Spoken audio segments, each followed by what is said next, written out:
Hello everybody, Luke back once again to recap some of the biggest news happening in the world of gaming for February 7th, 2021. This is where we take a look at some of the biggest stories happening in the world of gaming, and I give you my thoughts on them. If you're new here, do me a big favor, hit that subscribe button, hit that thumbs up. It really does help us because it lets YouTube know you enjoy what we do here. And now, let's get on to the news.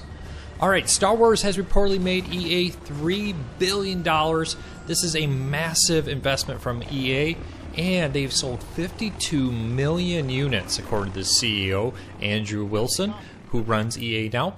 Now, this is spread out across multiple Star Wars games, including Battlefront and its sequel, Jedi Fallen Order, and Squadrons.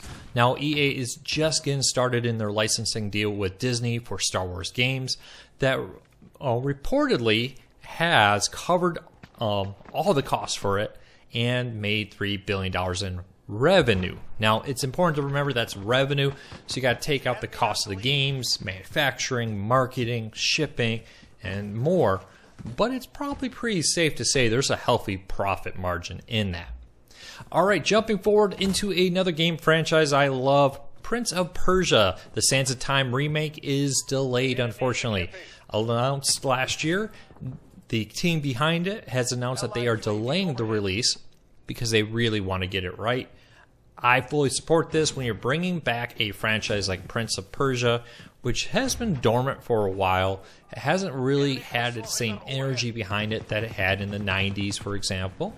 I think this is an excellent move, and I really hope they nail it. They did really great with the 2000s games. Of course, the original on the NES is a classic, so I really hope that they can nail this and make it right. So take your time, get it right, and I'll put a link down below in the show notes if you want to read the actual tweet where they have the full message announcing this, if you didn't get it on the screen. Also, I'll link to all the stories I'm talking about. Alright, World of Tanks, the wildly popular game, is coming to Steam this year. Yes, if you're a fan of World of Tanks, there's a lot of different World of games out there, but probably World of Tanks, I would have to say, is the most popular one. What's coming out on Steam, so check it out. Are you a World of Tanks fan?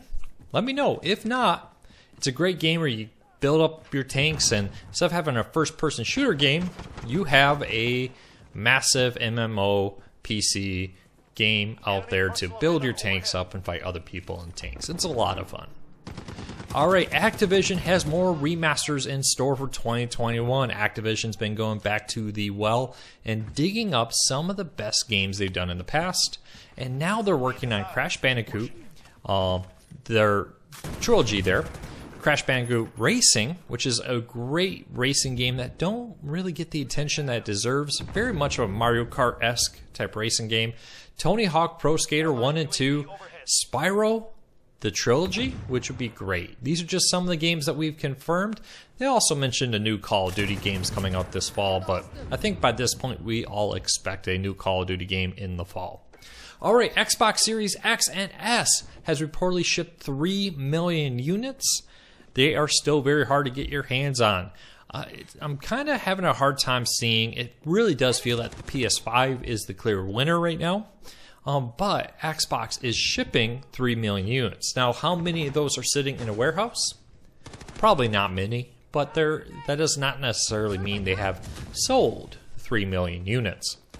Alright, Rainbow Six has reported, or the developers behind it, Rainbow Six Siege, that they banned 90,000 players last year. Was kind of interesting when you go through their blog that posted and made about the game in 2020. A lot of the bans happened in the April timeframe. Now, was that because of the pandemic, everybody home playing a lot more? But in November and December, we saw a noticeable drop in bans from 12,000 in April down to just about 5,500 in November and December. Now, cheats getting better or fewer people playing the game? Probably a little bit of both. We'll have to wait and see. And lastly, Final Fantasy XIV is coming to the PlayStation 5. There are some videos out there on YouTube right now that they posted to give you a look at it in PS5's glorious upscaled development. Now, I would caution you, this is basically taking a PS4 game slightly making it look better to make it a PS5 game. But I would not take this as an idea of what PS5 will be capable of in the future. We saw this a lot with the PS3 and even the PS4 when it first came out. They took older games from the PS2 and the PS5 or 4 and upgraded them like this. And it didn't quite really give you an idea of what the game would really look like once you got your hands on it, once they really built a game from scratch for the PS5. So it'll be interesting. It does look better. Maybe not as dramatic as people wanted, but I'm going to say it's a pretty nice improvement. People overall seem very happy with it. All right, so that's the news of the day for February 7th, 2021. If you're new here, hit that subscribe button. We post regular videos like this. Now that I'm done with my surgery, I'm back to a regular development schedule of creating videos, how-to guides, walkthroughs, and news about the gaming industry. So do me a favor, hit that subscribe button, hit that thumbs up. It really does help. I'll talk to you all real soon.